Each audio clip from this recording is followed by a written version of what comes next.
ಪ್ರೀತಿಯ SSLC ವಿದ್ಯಾರ್ಥಿಗಳಿಗೆ ಸ್ವಾಗತ.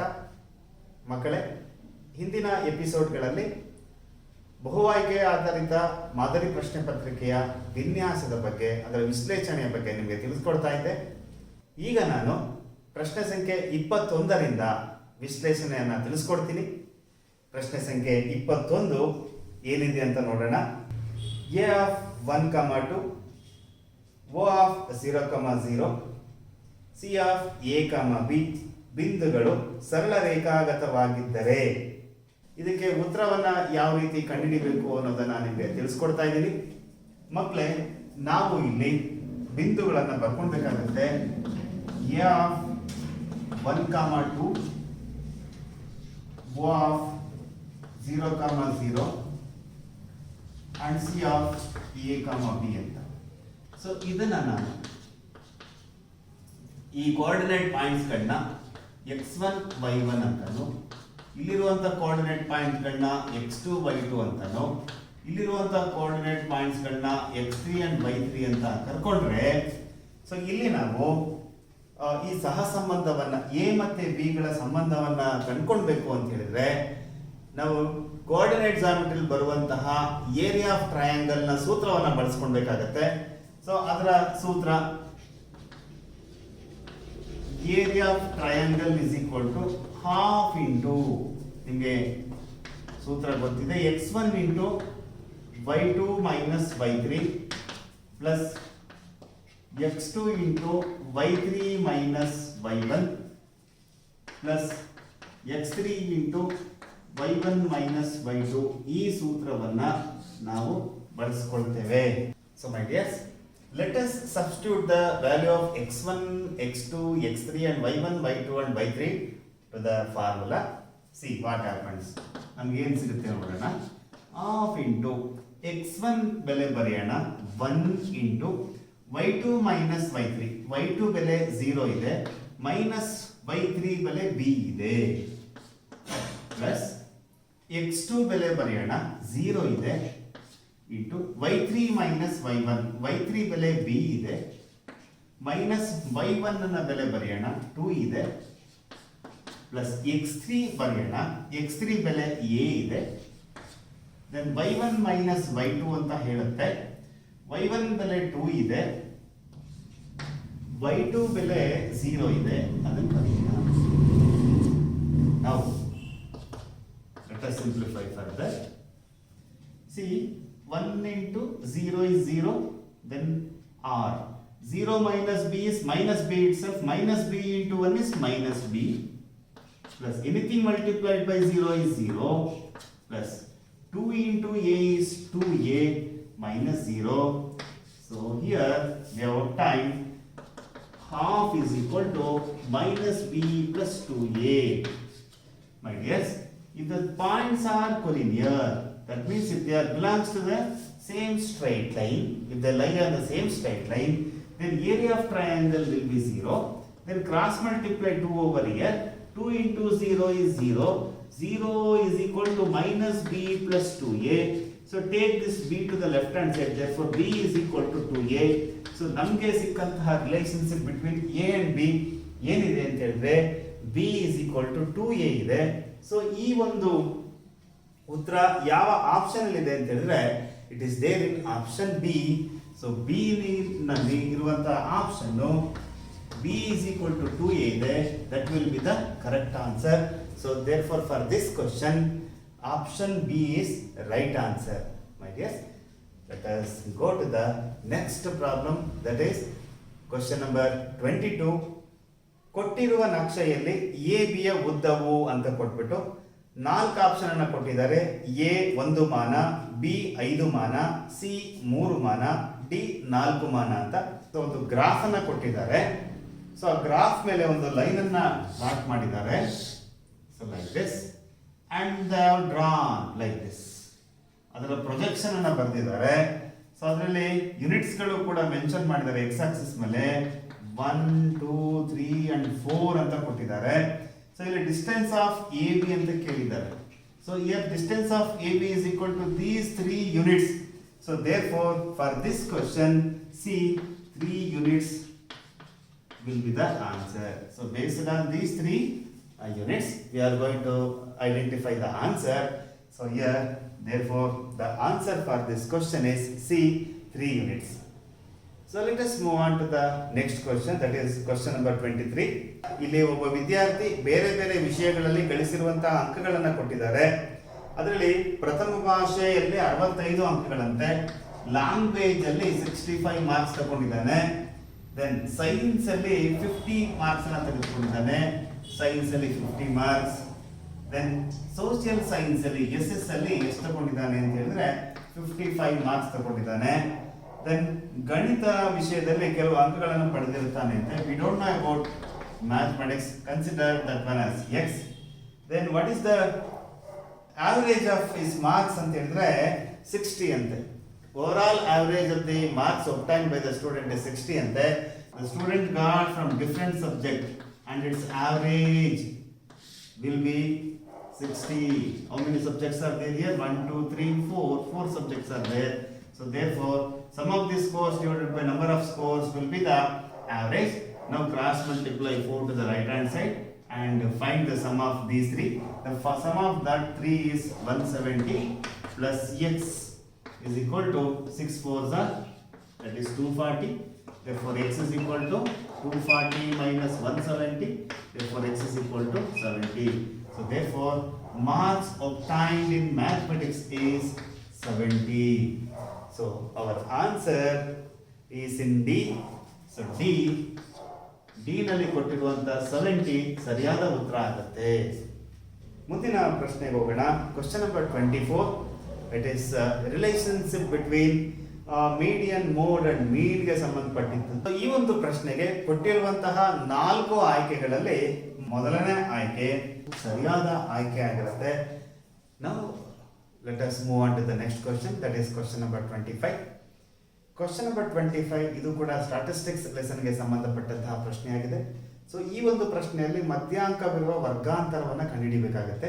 So here we have to calculate the median class interval. So for that what we have to do, so we have to find the cumulative frequency for the distribution. So here what is n ಅಂತ ಹೇಳಿದ್ರೆ, so if you are going to add all these scores we will get 60. Then let us find the cumulative frequency 5.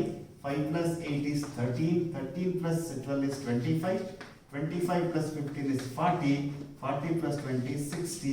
Then calculate n by 2, that is 60 by 2, you will get 30. So here this n by 2 means this is the 30th score. The 30th score is in 40. So illirutte. So ಹಾಗಾಗಿ median class interval ಎಲ್ಲಿರುತ್ತೆ ಅಂತ ಹೇಳಿದ್ರೆ it is in 30 to 40. So ಇಲ್ಲಿ option C ನಲ್ಲಿ 30 to 40 ಅಂತ ಕೊಟ್ಟಿದ್ದಾರೆ. So this will be the right answer for this question. ಮಕ್ಕಳೇ, question number 26 ಗೆ ಹೋಗೋಣ. ಇದು ಟ್ರಯಾಂಗಲ್ಸ್ ಪಾಠಕ್ಕೆ ಸಂಬಂಧಪಟ್ಟಂತಹ ಪ್ರಶ್ನೆ. ಕ್ವಶನ್ ನಂಬರ್ 26 ಅಲ್ಲಿ ರೇಷಿಯೋಸ್ ಆಫ್ ದಿ ಸೈಡ್ ಕೊಟ್ಟಿದ್ದಾರೆ. AB by AC is equal to BD by CD. Angle B 70 degree ಕೊಟ್ಟಿದ್ದಾರೆ, ಆಂಗಲ್ C 50 ಡಿಗ್ರಿ ಕೊಟ್ಟಿದ್ದಾರೆ. ಆಂಗಲ್ BAD ಅಳತೆಯನ್ನು ಕ್ಯಾಲ್ಕುಲೇಟ್ ಮಾಡಿ ಅಂತ ಹೇಳಿದ್ದಾರೆ. Here there are two triangles, that is triangle ABD and ACD. The sides of the triangle are in proportion. Therefore these two triangles are similar. So if the triangles are similar, then their corresponding angles are equal. So based on that we have to calculate the angle BAD over here. ಮಕ್ಕಳೇ, ಈ ಒಂದು ಪ್ರಶ್ನೆಯಲ್ಲಿ angle BAD ನ ಲೆಕ್ಕಾಚಾರ ಮಾಡಬೇಕು.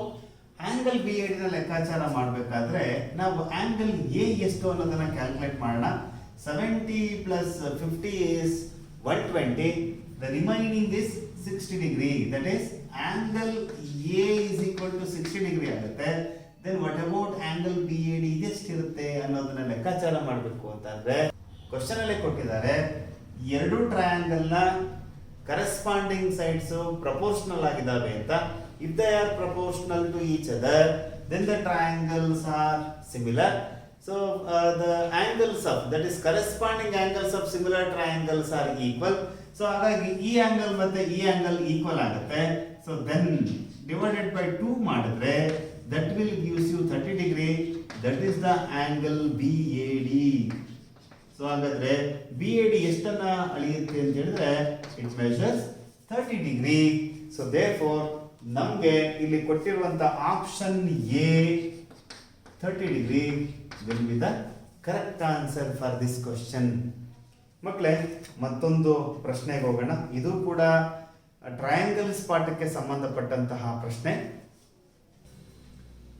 So in the given figure triangle ABC is similar to triangle DEF and angle ABC is equal to DEF which is equal to 60 degree. Then the length of AC ಅಂತ ಕೊಟ್ಟಿದ್ದಾರೆ. AC ಯ length ಅನ್ನು calculate ಮಾಡಬೇಕು. So for that what we have to do, we have to find the relationship between the corresponding sides of the similar triangle, that is AC by DF. AC by DF is equal to equate for corresponding any one pair of corresponding side, that is AB by DE. So AC we need to calculate. Then DF is 1.3 which is equal to AB is 4.8 divided by DE is 2.4. So now cross multiply this. AC is equal to 4.8 into 1.3 divided by 2.4. So here 2.4 ones are, 2.4 twos are. Then AC is equal to, what is this? 2.6 centimeter. So AC ಬೆಲೆ 2.6 centimeter ಬಂತು. So ಹಾಗಿದ್ರೆ that answer is in option B 2.6 centimeters. ಈ ಒಂದು ಪ್ರಶ್ನೆಗೆ B ಸರಿಯಾದ ಉತ್ತರ ಆಗುತ್ತೆ. ಮಕ್ಕಳೇ, ಪ್ರಶ್ನೆ ಸಂಖ್ಯೆ 28ಕ್ಕೆ ಬರೋಣ. ಇದು ಕೂಡ ಟ್ರಯಾಂಗಲ್ ಲೆಸನ್ಗೆ ಸಂಬಂಧಪಟ್ಟಂತಹ ಪ್ರಶ್ನೆ ಆಗಿದೆ. ಈ triangle ABC DE parallel to BC ಅಂತೆ. AB is to AD is equal to 5:3 ಅಂತ ಕೊಟ್ಟಿದ್ದಾರೆ. ದೆನ್ ಟ್ರಯಾಂಗಲ್ ABC ಯ ವಿಸ್ತೀರ್ಣ is to ಟ್ರಯಾಂಗಲ್ AD ಯ ವಿಸ್ತೀರ್ಣ ಅನ್ನು ನಾವು ಫೈಂಡ್ ಔಟ್ ಮಾಡಬೇಕಾಗುತ್ತೆ. ಸೊ ಇಲ್ಲಿ ABC ಟ್ರಯಾಂಗಲ್ ನ ವಿಸ್ತೀರ್ಣಕ್ಕೂ ADE ಟ್ರಯಾಂಗಲ್ ನ ವಿಸ್ತೀರ್ಣಕ್ಕೂ ಇರುವಂತಹ ಅನುಪಾತವನ್ನ ಲೆಕ್ಕಾಚಾರ ಮಾಡಬೇಕು. ಇಲ್ಲಿ AB ಯ ಬೆಲೆ 5 ಅಂತ ಕೊಟ್ಟಿದ್ದಾರೆ ಅವರೇನೆ. ದೆನ್ AD ಯ ಬೆಲೆ 3 ಅಂತ ಕೊಟ್ಟಿದ್ದಾರೆ. ದೆನ್ ಸೊ ಇಲ್ಲಿ ಅವರು ಕೊಟ್ಟಿರುವ ಒಂದು ಹೇಳಿಕೆಯ ಪ್ರಕಾರ triangle ABC, area of triangle ABC divided by area of triangle ADE is equal to AB square by AD square which is equal to 5 square by 3 square which is equal to 25 by 9. So ಇದನ್ನ ನಾವು ರೇಷಿಯೋದಲ್ಲಿ ಬರೀಬೇಕು ಅಂತ ಹೇಳಿದ್ರೆ so that will be 25:9 ಆಗುತ್ತೆ. So 25:9 option D ನಲ್ಲಿ ಇರೋದ್ರಿಂದ so ಇದರ ಉತ್ತರ ಆಪ್ಷನ್ ಡಿ ಆಗಿದೆ. ಮುಂದಿನ ಪ್ರಶ್ನೆನೂ ಕೂಡ ಟ್ರಯಾಂಗಲ್ ಲೆಸನ್ಗೆ ರಿಲೇಟೆಡ್ ಆಗಿದೆ. Question number 29.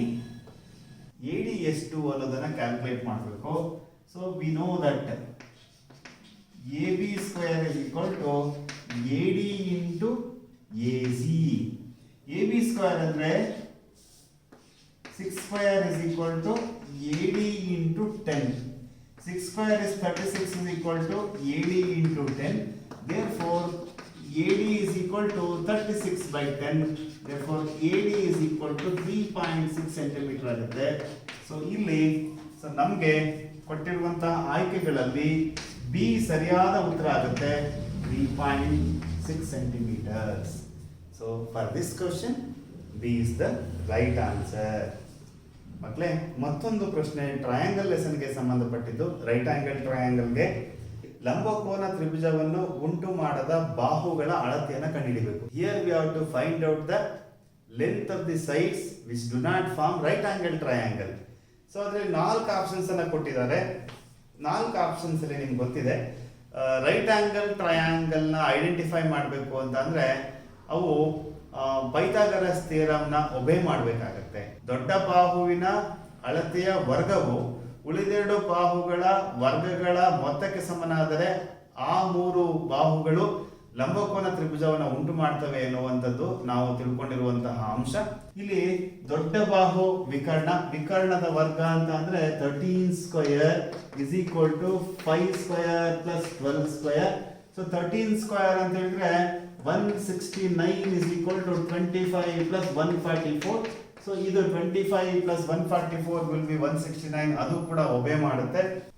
ಸೊ ಇಲ್ಲಿ ಬಿ ನಲ್ಲಿ ದೊಡ್ಡ ಬಾಹು 17 ಇದೆ. 17 square 289 is equal to 15 square 225 plus 8 square 64. So ಹಾಗಾಗಿ 289 ಇಸ್ ಈಕ್ವಲ್ ಟು 225 ಪ್ಲಸ್ 64, ಅದು ಕೂಡ 289 ಆಗುತ್ತೆ. ಇದು ಸರಿಯಾದ ಆಯ್ಕೆ ಆಗುತ್ತೆ. ಇಲ್ಲಿ ಬರೋಣ, ಸಿ ಆಯ್ಕೆನಲ್ಲಿ D 8 is the biggest side. It's square ಅಂದ್ರೆ 8 ಸ್ಕ್ವೇರ್. 8 ಸ್ಕ್ವೇರ್ ಅಂದ್ರೆ 64 is equal to 6 square 36 plus 3 square 9. So ಅಲ್ಲಿಗೆ 64 ಇದೆರಡನ್ನ ಆಡ್ ಮಾಡಿದ್ರೆ ನಮ್ಗೆ ಎಷ್ಟು ಬರುತ್ತೆ? 45 ಬರುತ್ತೆ. Sum of these two will be 45. 45 does not is equal to 64. ಹಾಗಾಗಿ ಇದು ರೈಟ್ ಆಂಗಲ್ ಟ್ರಯಾಂಗಲ್ ನ ಫಾರ್ಮ್ ಮಾಡಲ್ಲ. ಇದೊಂದು ಇದೆ, ಚೆಕ್ ಮಾಡ್ಬಿಡೋಣ. 225 ಸ್ಕ್ವೇರ್ ಅಂತ ಹೇಳಿದ್ರೆ 625 ಇಸ್ ಈಕ್ವಲ್ ಟು 24 ಸ್ಕ್ವೇರ್ ಅಂತೆ. 24 ಸ್ಕ್ವೇರ್ ಎಷ್ಟು ಬರುತ್ತೆ? 576 ಬರುತ್ತೆ. ದೆನ್ 7 ಸ್ಕ್ವೇರ್ ಅಂದ್ರೆ 49 ಆಗುತ್ತೆ. Sum of these two will be 625. So ಇದು ಸರಿಯಾದಂತಹ ಉತ್ತರ ಆಗಿರುತ್ತೆ. ಸೊ ಇಲ್ಲಿ ಈ ಮೂರು ಬಾಹುಗಳು, ಇದು ಈ ಬಾಹು, ಈ ಬಾಹು, ಈ ಬಾಹು ರೈಟ್ ಆಂಗಲ್ ಟ್ರಯಾಂಗಲ್ ನ ಫಾರ್ಮ್ ಮಾಡುತ್ತೆ. ಆದ್ರೆ ಈ ಬಾಹು ರೈಟ್ ಆಂಗಲ್ ಟ್ರಯಾಂಗಲ್ ನ ಫಾರ್ಮ್ ಮಾಡೋದಿಲ್ಲ. ಹಾಗಾಗಿ for this question C is the answer. So 3, 8, 6 do not form right angle triangle. ಅರ್ಥ ಆಯ್ತಲ್ಲ ಮಕ್ಕಳ? ನಾನು ಮತ್ತಷ್ಟು ಪ್ರಶ್ನೆಗಳಿಗೆ, ಇನ್ನು ಕೇವಲ 10 ಪ್ರಶ್ನೆಗಳಿದೆ, ಆ 10 ಪ್ರಶ್ನೆಗಳ ಉತ್ತರಗಳ ವಿಶ್ಲೇಷಣೆಯನ್ನ ಮುಂದಿನ ವಿಡಿಯೋದಲ್ಲಿ ತಿಳಿಸ್ಕೊಡ್ತೀನಿ. ನಿಮಗೆ ಈ ವಿಡಿಯೋ ಇಷ್ಟ ಆಗಿದ್ರೆ ಲೈಕ್ ಮಾಡಿ, ಶೇರ್ ಮಾಡಿ. ಮತ್ತಷ್ಟು ಅಪ್ಡೇಟ್ಗಳಿಗಾಗಿ ನಮ್ಮ ಚಾನೆಲ್ ಅನ್ನ ಸಬ್ಸ್ಕ್ರೈಬ್ ಆಗಿ. ನಿಮ್ಮೆಲ್ಲರಿಗೂ ಶುಭವನ್ನ ಹಾರೈಸ್ತಾ ಇದ್ದೀನಿ. ನಮಸ್ಕಾರಗಳು.